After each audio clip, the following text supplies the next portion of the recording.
Hi friends, welcome to Shrimati Kumari Telugu audio stories. 19 భాగాల లింకుని డిస్క్రిప్షన్లో ఇచ్చాను. ఈరోజు ఓ ప్రేమ నిన్ను చేరుకోగలనా పార్ట్ 20. అమిత్ నవ్వుతూ, ఇప్పటి వరకు అది అమాయకురాలు అనుకున్నా, ఇంత రౌడీ అని తెలియదు అన్నాడు. వంశీ, జాగ్రత్త బ్రో, అక్షర ఇప్పుడు గట్టు తెగిన ఉప్పెనలా మీ మీదికి ప్రేమతో వస్తుంది, జాగ్రత్తగా ఉండండి అన్నాడు. అమిత్, దాని ప్రేమ సాగరంలో కొట్టుకుపోవటానికి నేను సిద్ధం అన్నాడు. వంశీ, ఏది ఏమైనా మీ చిన్నప్పటి ప్రేమ ఇద్దరిలో చాలా బలంగా ముడిపడింది. అందుకనే భగవంతుడు మీకు ఎన్ని కష్టాలు ఇచ్చినా చివరకు ఒకటి చేశాడు. ఒకరి మీద ప్రేమ ఒకరికి ఎంత ఉందో ఒకరు లేని జీవితాన్ని ఒకరు ఊహించుకోలేకపోయారు. అందుకే మిమ్మల్ని ఆ దేవుడు ఒకటి చేశాడు అన్నాడు. అమిత్, మీది కూడా చిన్నప్పటి ప్రేమే కదా అన్నాడు. వంశీ, లేదు బ్రో, నేను తనని ప్రాణంగా ప్రేమించాను. ఆమెకు నా ప్రేమ చేరలేదు. తల్లిని ఎదిరించలేదు, విధిని ఎదిరించలేదు. కానీ నా ప్రేమలో ఏ లోపం లేదు. అవని తప్ప నా జీవితం లేదని ఎప్పుడో ఫిక్స్ అయ్యాను అని వంశీ బాధగా అంటుంటే, అమిత్, అవని ఇప్పటికీ మీ లైఫ్లోకి వచ్చిన మిమ్మల్ని ప్రాణానికి మిన్నగా ప్రేమిస్తుంది. ఆమె మనసు చాలా సున్నితమైనది. మీ దాంపత్య జీవితం బాగుంటుంది అన్నాడు. వంశీ, నిజమే బ్రో, చాలా అమాయకురాలు. కాకపోతే తల్లిదండ్రులను ఎదిరించలేకపోయింది. అలా అమాయకంగా ఉండటం కూడా ఆమె జీవితానికి ఒక మచ్చ తెచ్చుకుందని తనకు తానే బాధపడుతుంది.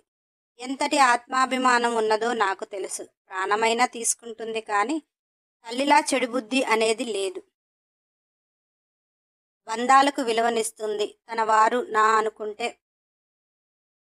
మాత్రం ప్రాణం పెడుతుంది. అందుకే నేను ఆమెను అంతలా ప్రేమించాను. మీరు పొరబడి ఆమె జీవితంలోకి వెళితే మీపై కాస్త ఆశ పెంచుకున్న మాట నిజమే, కానీ మీరు అక్షరా మెడలో తాళి కట్టిన రోజే ఆమె ఆశలు తుంచుకుంది. సరోజ చెప్పినట్టు అవని మిమ్మల్ని ప్రేమించలేదు. ఆ కడుపు నాటకం కూడా తల్లి చేసిన దాష్టికమే. ఆ రోజు నిద్ర మాత్రలు తీసుకుంది నిజమే, కానీ మీ జీవితంలోకి తనను బలవంతంగా పంపిస్తుంది, అక్షర జీవితం నాశనం అవుతుంది అని తప్పుకోవటానికి చేసింది. అది కూడా సరోజ అత్త ఆమెకే అనుకూలంగా మార్చుకుంది. ఏది ఏమైనా కానీ ఇప్పుడు అందరి జీవితాలు ఒక దారిలో పడ్డాయి. ఇక మీరు అక్షరతో హ్యాపీగా ఉండండి. ఇప్పటి వరకు ఇద్దరు అనుభవించిన వేదనలు చాలు. ఒకరి ప్రేమను ఒకరు చేరుకోలేరు అనుకున్నారు, కానీ చేరుకోగలిగారు. ఏదేమైనా కానీ నీ ప్రేమ మాత్రం గొప్పది బ్రో. చిన్ననాటి మాటకి విలువనిచ్చావు, ఆ బంధానికి విలువనిచ్చావు, ఆ బంధం కోసమే పరితపించావు. అక్షర నీకు తగినదా కాదా అని కూడా ఆలోచించక ప్రేమ కోసం తపించి తనని 1కి 2 సార్లు తాళికట్టి దగ్గర చేసుకున్నావు. నాకైతే నీ ప్రేమ మాత్రం చాలా గొప్పగా అనిపిస్తుంది. చుట్టూ ఇంతమంది ఉండి నిన్ను ఎన్ని ఇబ్బందులు పెట్టినా కానీ అక్షర కోసమే పరితపించావు. నీ ప్రేమను పొందటం అక్షర నిజంగా అదృష్టవంతురాలు అని వంశీ అంటే, అమిత్, లేదు బ్రో, నా ప్రేమ కంటే దాని ప్రేమ చాలా గొప్పది. 12 ఏళ్ల వయసులో తాళి కడితే ఆ తాళిని ఎంత భద్రంగా తన గుండెల్లో పెట్టుకుందో. నాకే తెలియని కలయికలో ఒక బిడ్డకు తల్లైనా కూడా మౌనం వహించింది. దాని గుండెల్లో బాధ తలుచుకుంటే అది ఎలా మోసింది ఇంత భారం అనిపిస్తుంది. మెడలో తాళి కట్టాను, తల్లిని చేశాను, కానీ తాళి కట్టిన దాన్ని గుర్తించలేకపోయాను. తల్లిని చేసి కూడా గుర్తించని దౌర్భాగ్యంలో నేనుంటే అది ఆ భారాన్ని ఎలా మోసిందో. అంత భారాన్ని గుండెలో పెట్టుకుని వచ్చి నా ఇంట్లో పని మనిషిగా ఉందే, కానీ నా జీవితంలోకి రాకుండా ఉండటానికి దానికది ఎంత నరకం అనుభవించి ఉంటుంది. మనసా వాచే కర్మేన అది మొత్తం నాకే దాని జీవితాన్ని అంకితం చేసి కూడా నా ఇంట్లో పని మనిషిగా ఉంటుంది. అంటే దాని ప్రేమ ఎంత గొప్పది. ఆ ప్రేమ దూరం అవుతుందేమో అని భయంతో నేను దాన్ని పరిస్థితి ఏమిటో కూడా తెలుసుకోకుండా మరలా తాళి కట్టి దాన్ని భయాన్ని రెట్టింపు చేసి ఉంటాను. నిజమే బ్రో, అది నమ్మిన దేవుడు నాకు అన్యాయం చేయలేదు. అది లేని జీవితం ఊహించుకోలేను అని మీ ద్వారా సమస్యలు పరిష్కారం చూపించాడు. నేను ఎన్నోసార్లు అనుకున్నా, అది పిచ్చి దానిలా దేవుణ్ణి వేడుకుంటుంది, అతను వచ్చి సమస్యలు తీరుస్తాడా అనుకున్నా. కానీ ఇప్పుడు మీ రూపాన వచ్చి సమస్యలు తీర్చాడు అంటే దేవుడు స్వయాన వచ్చి ఏ పనులు చేయాల్సిన అవసరం లేదు. అతనిని మనస్ఫూర్తిగా నమ్మిన వారికి ఏదో ఒక రూపంలో దారి దొరుకుతుంది. అది కొలిచే దేవుడు నిజంగా మహా గొప్పవాడు అన్నాడు వంశీ. అమిత్ బ్రో, నాకొకటి అర్థం కావట్లేదు. అక్షర ఆ కృష్ణ పరమాత్ముడిని కొలుస్తుంది, ఆరాధిస్తుంది కదా, నిన్ను కన్నయ్య అంటుంది కదా, మరి నీ దగ్గర కన్నయ్య శకలు లేవేంటి అని అన్నాడు. అమిత్, వద్దు బ్రో, నాకు దానికి చూపించడానికే నా ప్రేమ సరిపోదేమో అనిపిస్తుంది. ఇంకా వేరే వారు నన్ను ప్రేమిస్తున్నారని నాకు తెలిసిన కాలేజీ డేస్లో ఎంతోమంది ప్రపోజ్ చేశారు. కానీ ఎందుకో ప్రతి క్షణం నా అక్షు ప్రేమనే గుర్తొస్తుంది. వారి ప్రేమను నాకు చూపిస్తుంటే కూడా నాకు చిరగ్గా అనిపించేది. కనీసం వారి ప్రేమను గుర్తించాలి అని కూడా అనిపించదు నాకు. ఎలా చేరిపోయిందో నా మనసులో, నా గుండెలో నిండా దాని జ్ఞాపకాలు తప్ప వేరే ఏవి అక్కడికి చేరవు.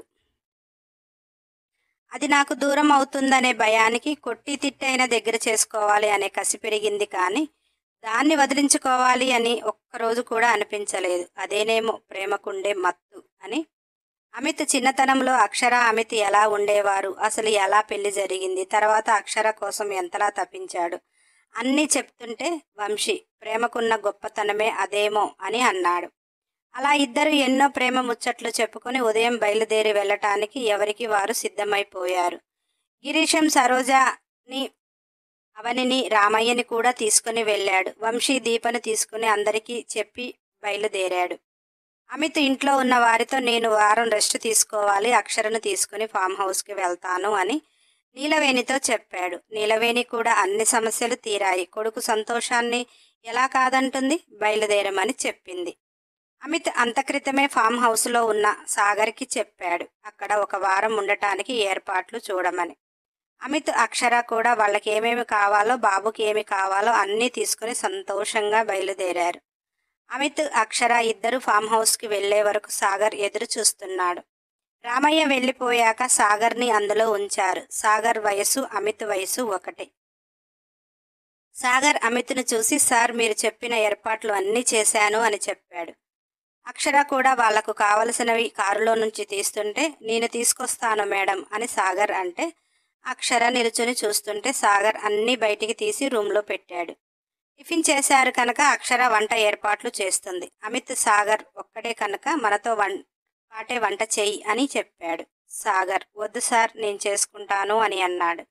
అమిత్, ఎప్పుడు నువ్వు చేసుకునే వంటే కదా, మేమున్నన్ని రోజులు మా ఆవిడ చేస్తుందిలే, నువ్వు కాస్త బాబును చూసుకుంటూ ఉండు అని చెప్పాడు. సాగర్, బాబుకి చెట్టు కింద పగలంతా ప్రశాంతంగా ఉంటుంది, ఉయ్యాల ఏర్పాటు చేయనా అని అన్నాడు. అమిత్ సరే అన్నాడు. వెంటనే అక్కడ చల్లని చెట్టుకి ఉయ్యాల ఏర్పాటు చేశారు. ప్రశాంతమైన వాతావరణంలో అమిత్కి మనసుకి ఎంతో హాయిగా అనిపిస్తుంది. అక్షర, భోజనం వడ్డిస్తాను రండి అంటే అమిత్ బాబుని ఎత్తుకుని సాగర్ని కూడా రమ్మన్నాడు. సాగర్ మొహమాటంగా వచ్చాడు. అమిత్ టేబుల్పై కూర్చుంటే సాగర్ కింద కూర్చుంటున్నాడు. అదేంటి సాగర్, పైన కూర్చో అని అన్నా. లేదు సార్, నేను ఇక్కడే తింటాను అని చెప్పాడు. అక్షర సాగర్కి, అమిత్కి వడ్డించి బాబునెత్తుకుని వాళ్ళు తిన్నాక బాబుని తీసుకుని బయటికి వస్తే అక్షర కూడా తినేసింది. అన్నీ సర్ది బయటికి వచ్చే వరకు బాబు ఉయ్యలను చూసి అక్షర, భలే ఉయ్యాల తయారు చేశారే అని అంటే అమిత్, సాగర్ చేశాడు అని చెప్పాడు. బాబు చల్లని గాలికి ప్రశాంతంగా నిద్రపోతున్నాడు. అమిత్ సాగర్తో, బాబును చూస్తా ఉండు, అలా లోపలికి వెళ్ళొస్తాము అన్నాడు. సాగర్, వద్దు సార్, లోపల చాలా భయంగా ఉంటుంది, లోపలికి వెళ్తే త్వరగా తిరిగి రాలేము అని అన్నాడు. అమిత్ నవ్వుతూ, లోపల మొత్తం ఈ మేడం గారికి తెలుసు, ఇందులో 12 సంవత్సరాలున్నది అన్నాడు. సాగర్, అవునా అని ఆశ్చర్యంగా అన్నాడు. అమిత్ నవ్వుతూ, అదంతా పెద్ద స్టోరీ, తర్వాత చెప్తాలే కానీ ఇప్పుడు వెళ్ళొస్తాను అని అక్షరను తీసుకుని ఇద్దరు బయలుదేరారు. అక్షరకి ఆ ఫామ్ హౌస్ కొట్టిన పిండి, ఏ చోట ఏది ఉంటుందో అన్నీ తెలుసు. ఆ రోజు అమిత్కి 3 రోజులు కూడా అసలు ఏమీ జరిగిందో తెలియకపోవటానికి కారణం అక్షరకు తెలుసు. అది అమిత్కి వివరించటానికి లోపలికి తీసుకుని వెళుతుంది. ఆ రోజు అమిత్, అరుణ్, వీణ ముగ్గురు ఫారెస్ట్లోకి వెళ్ళారు. అరుణ్, వీణలకు ప్రైవసీ కావాలి అని అమిత్ వేరేగా వెళ్ళాడు. ఇప్పుడు అక్షర కూడా అమిత్ వెళ్లే దారిలో తాను తీసుకు వెళుతుంటే అమిత్, నేను ఈ దారిలో పోయాను అని నీకెలా తెలిసే అని అన్నాడు. అక్షర, నాకెలా తెలుసు చెబుతాను కానీ మీరు రండి, మీరు చేసిన ఘనకార్యం కూడా నేను చెప్తాను అని అన్నది. అమిత్ నవ్వుతూ మన మొదటి కలయిక ఫారెస్ట్లో జరిగిందా, రూమ్లో జరగలేదా అని అన్నాడు. అక్షర అక్కడికి వెళ్ళాక చెప్తా అని అక్షర ముసిముసిగా నవ్వుతుంటే అమిత్ అయితే ఫారెస్ట్లోనే జరిగింది కదా అని అన్నాడు. అక్షర నవ్వుతూ ఫస్ట్ టైం అక్కడే జరిగింది, మిగిలిన 2 రోజులు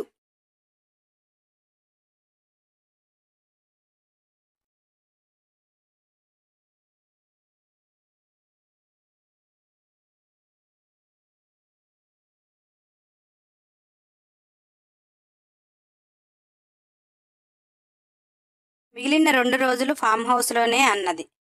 అమిత్ 3 రోజులు నీతో నువ్వు ఎవరో గుర్తు లేకుండా అని అన్నాడు.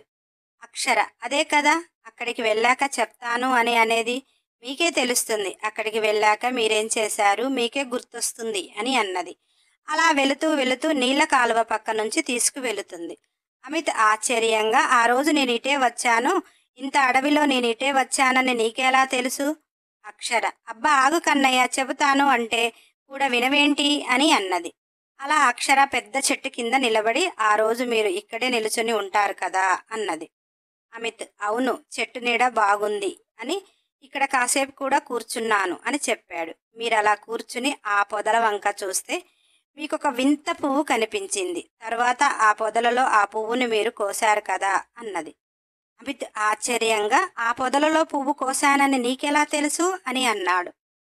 అమిత్ని ఆ పొదల దగ్గరికి తీసుకువెళ్ళి అందులో చెట్టుకి ఆకు అనేది లేకుండా నీళ్లు పారుతున్న దగ్గర చెట్టు మొత్తం ఉత్త మండల్లాగే ఉంటుంది. ఆ చెట్టు కాడ భాగమే కనిపిస్తుంది.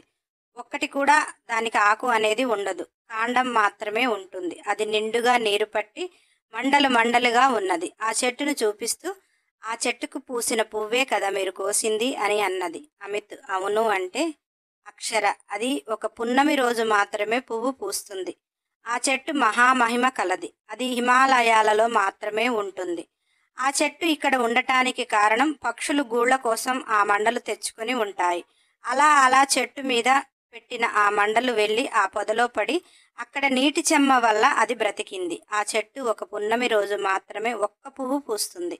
ఆ పువ్వును మీరు కోశారు. కోసిన తర్వాత దాని రెక్కలు తుంచుతూ మధ్యలో ముద్దలాగా ఏంటి అని విచిత్రంగా చూసి వేలు తాకించి ఉంటారు కదా అన్నది.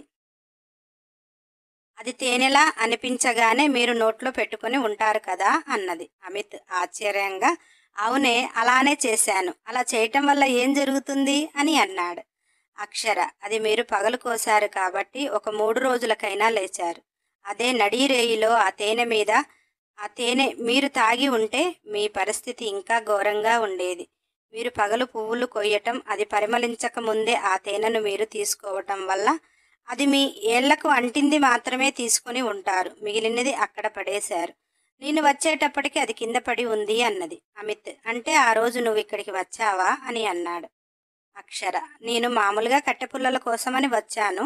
అప్పటికే మీరు ఆ తేనెను సేవించటం మత్తుగా మారిపోయారు. నన్ను చూశారు అని అక్షర అంటే అమిత్ అంటే నేను ఇప్పుడున్నట్టుగానే ఉన్నానా అని అన్నాడు. అక్షర ఇప్పుడున్నట్టే ఉన్నారు, మాట్లాడారు, అన్ని పనులు చేశారు అన్నది. అమిత్ అసలు ఆ పువ్వుకి అంత పవర్ ఏంటి అని అన్నాడు. అక్షర అది చాలా పవర్ఫుల్గా ఉంటుంది. మనము మింగే మందు బిళ్ళల్లో అవి వాడతారట. అది పుష్పాన్ని కూడా కాదు, కాడని వాడితేనే ఎన్నో జబ్బులు నయమవుతాయి అంటారు.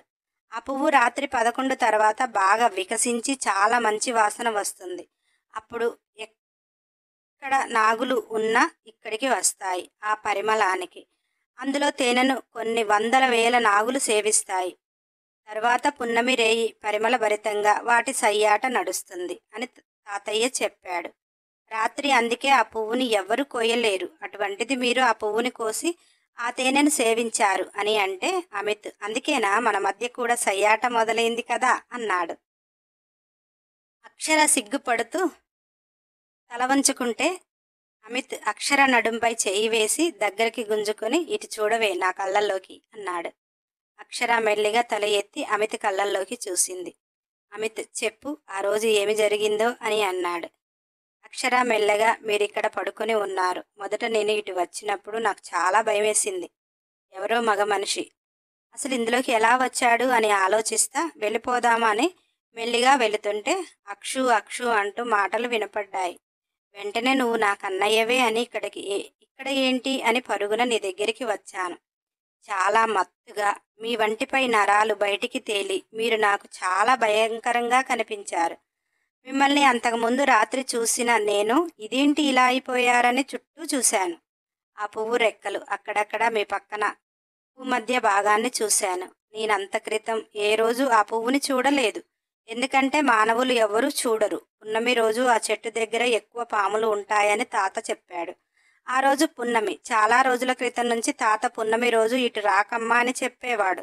కానీ నేను ఆ రోజు ఉన్న పరిస్థితికి కళ్ళ ఎదురుగా మీరు కనిపిస్తుంటే మిమ్మల్ని అందరినీ చేరాలని మనసు ఆరాట పడుతుంటే అక్కడ ఉండలేక ఎన్నో ఆలోచనల మధ్య ఇటు వచ్చాను. ఆ రోజు పున్నమి అని నాకు కూడా తెలియదు. మీ పక్కన ఉన్న ఆ పువ్వును చూశాక అప్పుడు అర్థమైంది. మీ పరిస్థితి చూసిన వెంటనే నాకు తాత చెప్పినవి అన్నీ గుర్తొచ్చాయి. ఆ పువ్వు మధ్య భాగం చాలా భయంకరమైన మత్తుని ఇచ్చి విపరీతమైన కోరికలను పుట్టిస్తుంది అని, ఆ పువ్వు పరిమళించే టైంలో కానీ ఆ పువ్వు మనుషులకు దొరికితే ఎన్నో వ్యాధులను నయం చేస్తుంది అని, ఎన్నో ప్రాణాలను నిలబెడుతుంది అని చెప్పాడు. కానీ అది పరిమళించే టయానికి భయంకరమైన నాగజాతి మొత్తం అక్కడే ఉంటుందట. అందుకే ఆ పువ్వు ఎవ్వరికీ దొరకదు. పున్నమి సూర్యోదయంలో వికసించి ఆ పువ్వుని మీరు ఎలా కోయగలిగారు? మరి ఆ దేవుడు ఆ పుష్పం మీ చేతికి ఎలా ఇచ్చాడు? సూర్యోదయంలో కాడ నుంచి మొగ్గగా వస్తుంది. నడిరేయికి పువ్వు పరిమళిస్తుంది. అప్పటికే నాగులు వాటి చుట్టూ ఉంటాయి. మరి అది మీరు ఎలా కోయగలిగారు? అంతా ఆ దేవుడు కన్నయ్య లీల. ఆ రోజు మీరు ఆ పుష్పాన్ని తాకారు కనుక మనకి ఈ చిన్ని కన్నయ్య జన్మించాడు. మన బంధం బలపడ్డది. అమిత్. అయితే ఆ రోజు నా పరిస్థితి ఎలా ఉందో అక్షర. ఆ మిమ్మల్ని చూస్తే నాకు భయమైనది. వెంటనే నేనేం చేయాలో అర్థం కాలేదు. ఎలాగైనా మిమ్మల్ని రూమ్కి తీసుకువెళ్ళాలని తట్టి లేపాను. మిమ్మల్ని నేను ఎప్పుడైతే తట్టానో మీకు నా స్పర్శ అర్థమైందో, లేక మీరు అప్పుడున్న పరిస్థితికి ఆడవారు కంపల్సరీ కావాలి కాబట్టి అలానో తెలియదు, కానీ నన్ను గట్టిగా పట్టుకొని మెల్లిగా మీరు కళ్ళు తెరిచారు. అప్పుడు మొదటిసారి మిమ్మల్ని కళ్ళతోటి చూడటం చాలా భయమేసింది నాకు. మన చిన్నప్పటి జ్ఞాపకాలు, ఆ ప్రేమ ఆ కంట్లో లేదు. కోరిక మాత్రమే విపరీతంగా కనిపిస్తుంది. నేను వదలండి అని చెయ్యిని గట్టిగా విదిలించాను. మీరు వెంటనే నా ఓని గట్టిగా పట్టుకుని లాగేశారు. ఆ క్షణం మిమ్మల్ని చూస్తుంటే నాకు చాలా భయంగా అనిపించింది. వెంటనే మీరు తీసేసిన ఓని కోసం వంగాను. ఆ క్షణం మీరు వెంటనే అక్షు అన్నారు. నాకొక్క క్షణం ఏమీ అర్థం కాలేదు. నేను అక్షర అని నా కన్నయ్యకు తెలుసా అని అనుకున్నాను. కానీ ప్రతి క్షణం నన్నే కలవరిస్తున్నారు అని, మీ మనసులో నేనే ఉన్నాను అని అర్థమైంది. మీరు అవని అక్కతో మాట్లాడటం విన్నాను. మీరు త్వరలో పెళ్ళి అని విన్నాను. ఆ క్షణం ఇక నాకు మీరు లేరు. మీ మనసులో నేను ఉన్నా అది నేను అని మీరు గ్రహించలేకపోయారు అని బాధగా అనిపించింది. మీకు నేను తగనులే అనుకుని నా ఓని గట్టిగా ఇవ్వండి అని అంటే మీకు ఆ క్షణం ఏమనిపించిందో తెలియదు నాకు. కానీ అంత క్రితం మీరు మనిషి ఎంతోలా ఉన్నవారల్లా కళ్ళల్లో ప్రేమ వెంటనే కనిపించింది. నాకు అర్థం కాలేదు, కానీ తర్వాత అర్థమైంది. నా ఎదపై పుట్టుమచ్చ మీరు చూసి అంత క్రితం మీరు కోరికలతో చెలరేగిపోతున్నారు. నా పుట్టుమచ్చ ఎప్పుడైతే చూశారో మీరు మొత్తానికి శాంతంగా అయ్యారు. నాకే ఆశ్చర్యంగా అనిపించింది. మీరు వెంటనే నా చెయ్యి పట్టి మీ ఒడిలో కూర్చోబెట్టుకుని నా ఎదపై పుట్టుమచ్చ చూస్తూ, అక్షర, ఇన్ని రోజులు నన్ను ఎలా మర్చిపోయావే? నీ కన్నయ్య నీ కోసం పరితపిస్తున్నాడని నీకు అర్థం కాలేదా? నాకు దూరంగా ఎందుకున్నావే అని ఆ పుట్టుమచ్చపై మీరు పెదవులు నిలిపారు. ఆ క్షణం నేనేమైపోతున్నానో నాకే అర్థం కాలేదు. మీరు ఆ మచ్చను చూసిన క్షణం నుంచి మీలో ప్రేమను నిలువెత్తు రూపంగా నాకు కనిపించింది. మీరున్న పరిస్థితి కూడా నాకు తెలుసు. కానీ మీ ఒంట్లో కోరికల కంటే కూడా మీ కంట్లో ప్రేమను నన్ను ఉక్కిరి బిక్కిరి చేసింది. ఆ క్షణమే నాకు అనిపించింది, నా కన్నయ్య అతని మైండ్తో నన్ను గుర్తించలేకపోయాడు. అందుకే అవని అక్కను చేరాడు. కానీ అతని మనసులో నాదే స్థానం. నా కన్నయ్య నన్ను మర్చిపోలేదు. నా కోసం పరితపిస్తున్నాడు. ఆ రోజు మీరు ఎన్నో ముచ్చట్లు చెప్తూ అక్షర చెప్పుకుంటూ వెళుతుంటే అమిత్ ఇప్పటి నుంచి నేను చెప్తానే అన్నాడు. అక్షర అదేంటి మీకు గుర్తొచ్చిందా అన్నది. అమిత్ కాదు కాదు కానీ తర్వాత ఏం జరిగిందో నేను చెప్తుంటే అలానో కాదో నువ్వు చెప్పు. నేను ఆ రోజు చెప్పా కదా ఈ పుట్టుమచ్చ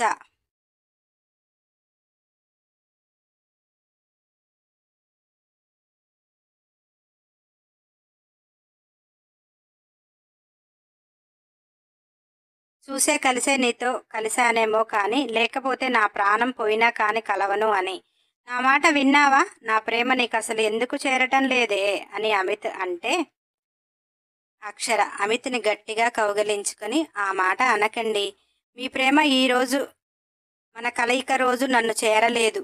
తెలిసి తెలియని పసి వయసు అయినా మీరు తాళి కట్టి నా కోసం ఎదురుచూడు, నేనెక్కడున్నా నీకోసం వస్తా అన్న రోజు. ఈ జన్మలో నా మనసును నా తనువును నా కన్నయ్యకి తప్ప ఎవరు తాకలేరు అని ఆ రోజే అనుకున్నా. అందుకే ఆ రోజు నేను మీ ప్రేమకు మీరున్న పరిస్థితికి నేను మీకు లొంగిపోయాను అని సిగ్గుపడుతూ అక్షర చెబుతుంటే అమిత్ మరి ఆ రోజు ఏం చేశాను నీకు చెప్తూ గుర్తు చెయ్యనా అన్నాడు.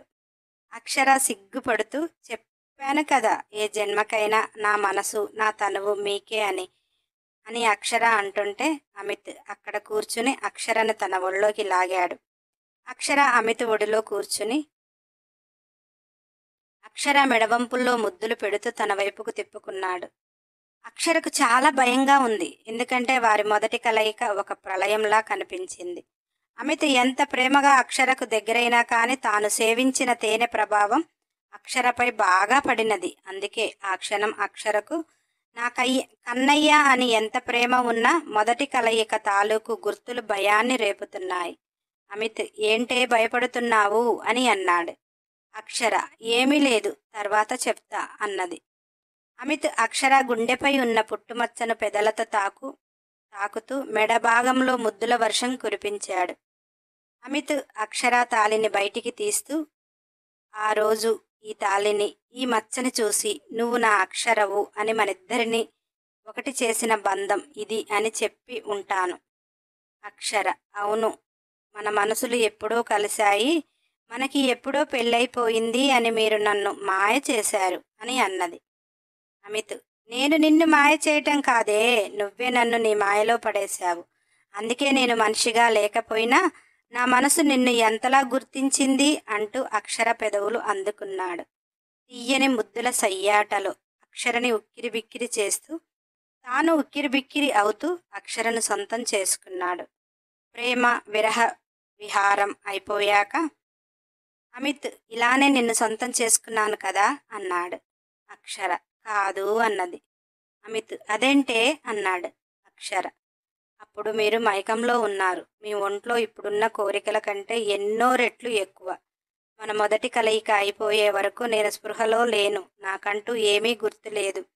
తరువాత తాత చెప్పిన దాని ప్రకారం నేను కనిపించటం లేదు అని అంతా వెతుకుతూ వస్తుంటే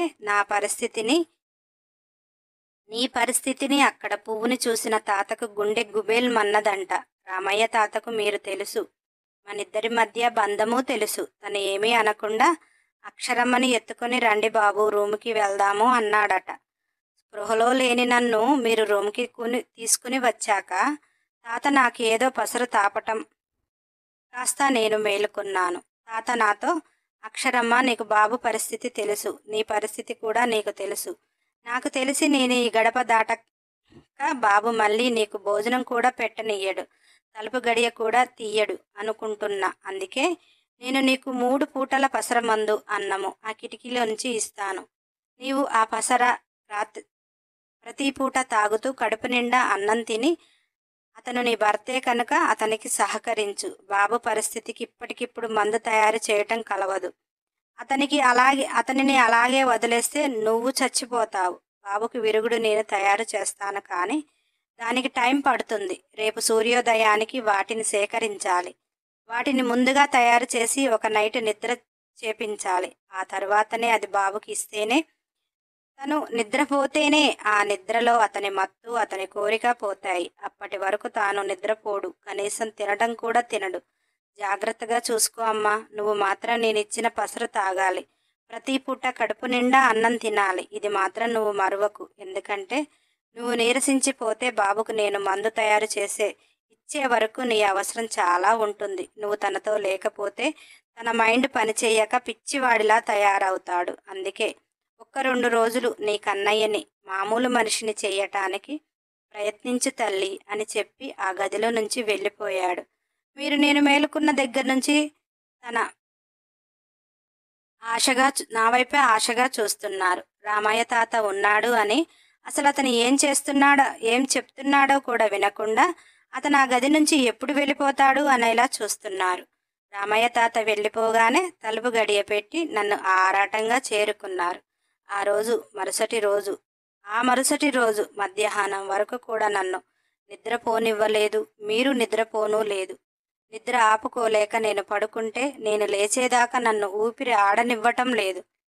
ఒక్కొక్క పూట ఆ పసర ఆ అన్నం తినలేక పడుకుంటే అది మాత్రం జాగ్రత్తగా తీసుకువచ్చి నాకు తాపి అన్నం కూడా తినిపించారు అని అక్షర చెబుతుంటే, అమిత్, అంతా చేశానానే, నిన్నంత ఇబ్బంది పెట్టేశానా అన్నాడు. అక్షర, అవును కన్నయ్య, ఊపిరి కూడా ఆడనివ్వలేదు. కానీ తాత చెప్పిన ప్రకారం మీతో ఉండకుంటే మీరెక్కడ పిచ్చివారవుతారో అని ప్రాణాలు బిగబట్టుకొని మీతో ఉన్నాను. అలా తాత మరుసటి రోజు ఉదయానికి విరుగుడు మందుకు సంబంధించిన ఆకులను సేకరించారు అని అక్షర చెబుతుంటే, అమిత్, మరి నీకు ఆపసర ఎందుకు అని అన్నాడు. అక్షర సిగ్గుపడుతూ చూపులు నేలకు వేసింది. అమిత్, చెప్పవే అన్నాడు. అక్షర, కన్నయ్య, అది మీరు చేసిన పని నేను తట్టుకుని నిలబడటానికి, నాకు ఒళ్ళు నొప్పులు కూడా తెలియకుండా ఉండటానికి, నీరసాన్ని రానివ్వకుండా ఉండటానికి అని నిదానంగా చెప్పింది. అమిత్, అంత బాధ పెట్టేశానా అక్షు అన్నాడు. అక్షర, అవును కన్నయ్య, మీకే తెలియదు కదా, ఇంకా అక్కడ నేను కొంతలో కొంత బ్రతకటానికి కారణం నాపై మీకున్న ప్రేమ. అది మాత్రం మీరు మర్చిపోలేదు. మొదట చూసినప్పుడు మీలో ఉన్న రూపురేఖలు నేను మీ అక్షుని అని తెలిసాక చాలా తగ్గిపోయాయి కన్నయ్య. నువ్వు చాలా ప్రేమతో కలిశావు కాబట్టే నేను బ్రతుకున్నానేమో అనిపిస్తుంది అని అక్షర అంటుంటే, అమిత్ అక్షరాన్ని తన దగ్గరికి గుంజుకొని, తెలిసి చేసినా తెలియక చేసినా నీకైతే కష్టాన్ని కలిగించాను, నన్ను క్షమించవే అన్నాడు. నెక్స్ట్ ఎపిసోడ్ కోసం సబ్స్క్రైబ్ చేసుకుని వారు ఉంటే చేసుకుని బెల్ ఐకాన్ టచ్ చేసి ఖచ్చితంగా ఒక లైక్ చేయండి. కంపల్సరీ ఒక కామెంట్ ఇవ్వండి. వీలైతే షేర్ చేయండి. మన ఛానల్లో కంప్లీట్ అయిన స్టోరీలు చాలా ఉన్నాయి, ప్లేలిస్ట్లో పెట్టాను, నాన్ స్టాప్గా వినండి.